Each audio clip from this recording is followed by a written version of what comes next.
dark times, hurting, suffering.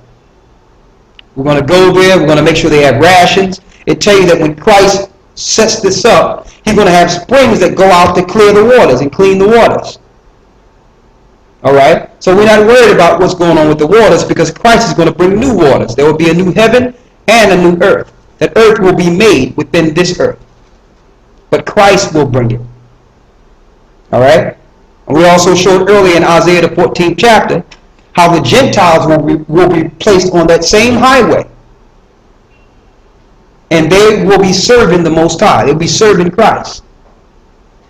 Okay? Let's go to Ezekiel 38. I'm going to jump back on course here, okay? Huh? Is it? Yeah, but I wanted to be able to go into the time where the plagues hit. The last plague. Yeah. All right? Mm-hmm.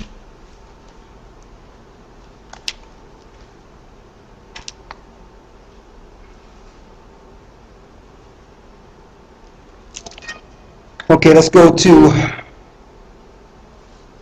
Ezekiel 39 and 8.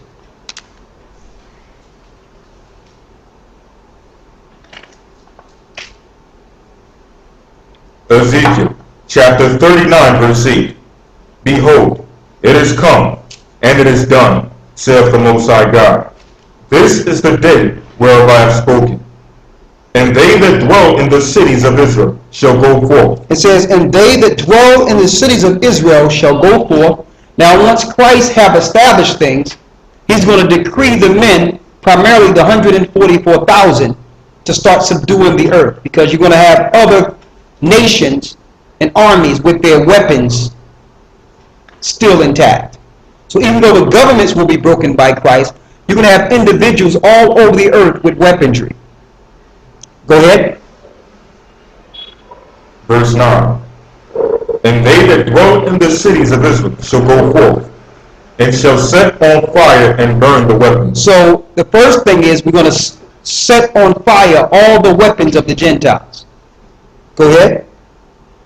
And burn the weapons, both the shields and the bucklers, the bows and the arrows, and the handstaves, and the spears, and they shall burn them with fire 7 years. How many years? 7 years. 7 years. Now we know that Christ's kingdom is 1,000 years of peace.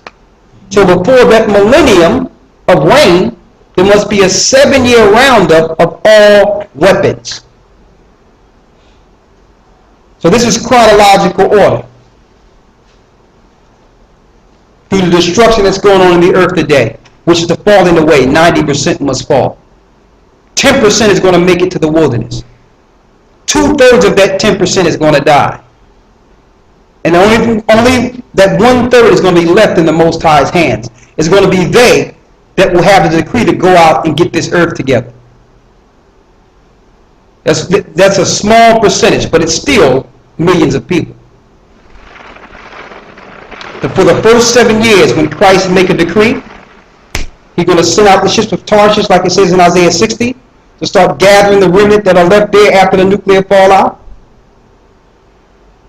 And at the same time, 7-year decree from Israel to go out to the earth to take all the weapons of the Gentiles and start to burn them and destroy them.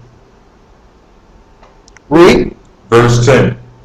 So that they may take no wood out of the field, neither cut down any out of the forest, for they shall burn the weapons with fire, and they shall spoil those that spoiled them. Now we're taking back all the riches that were taken from us. Go ahead. And rob those that robbed them. And we're going to rob the nations that stole from us. Why? Because it wasn't theirs to begin with. All the money that's being controlled in the earth, all the riches that the Rothschilds and the Jewish powers are controlling, came from our temples. Came from Solomon's temple. Came from the temples that were in Jerusalem. The riches which were in Jerusalem. Go ahead. Verse 11. Excuse me. And rob those that rob them, saith the Most High God. And it shall come to pass in that day that I will give unto God a place there of graves in Israel.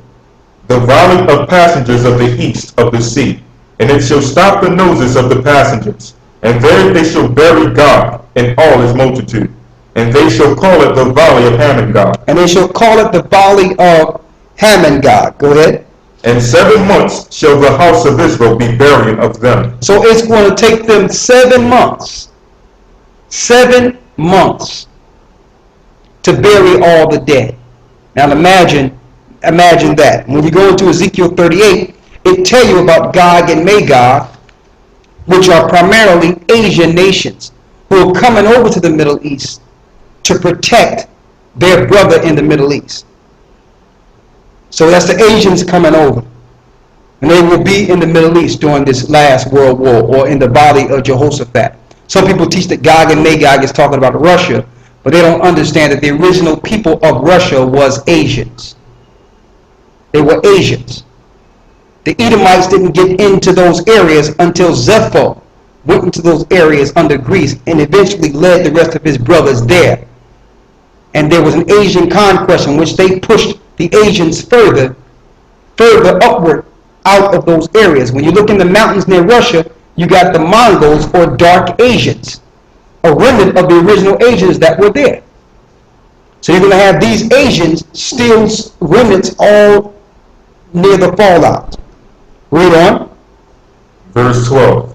In 7 months shall the house of Israel be burying of them, that they may cleanse the land. So it's going to be a 7-month period to cleanse the land from all the dead. From all the dead. And mind you, this is the dead that are being destroyed, that fought against God's people too. Because eventually all the nations are going to stop fighting each other and start fighting against Christ and Christ's people. Eventually. Go ahead. Verse 13. Yea, all the people of the land shall bury them, and it shall be to them a renown in that day, in the day that I shall be glorified, saith the Most High God. Go ahead. And they shall sever out men of continual employment. So we're going to sever out from amongst the Gentiles men of continual employment, linking up with Isaiah 14. So there will be no one without a job out of the Gentiles. Continual employment. Read. And they shall sever out men of continual employment, passing through the land to bury with the passengers those that remain upon the face of the earth, to cleanse it. After the 7 months After the end of the 7 months shall they search. And the passengers that pass through the land, when any man seeth a man's bones, then shall he set up a sign by it, till the buriers have buried it in the valley of Hammon-God. And also the name of the city shall be called Haman. Thus shall they cleanse the land. And that's crystal clear. Read on. Verse 17.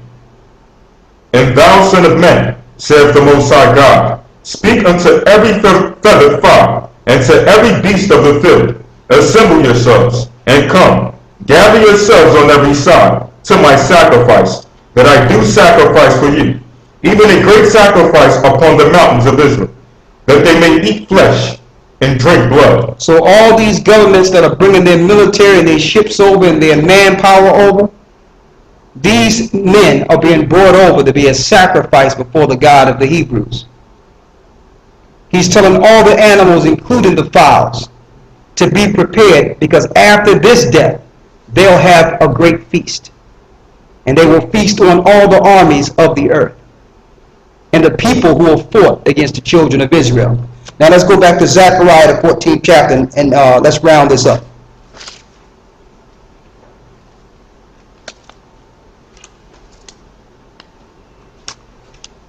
Where you left off at? Verse 5. We went through the fields of Benjamin, right, earlier? Mhm. Okay. All right, let's go down to the let's go to the last part. Let's start with the 10th verse. Zechariah 14 and 10. Go ahead. Verse 10.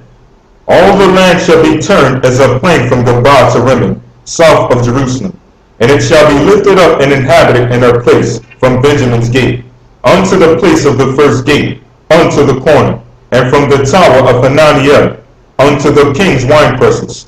and men shall dwell in it, and there shall be no more utter destruction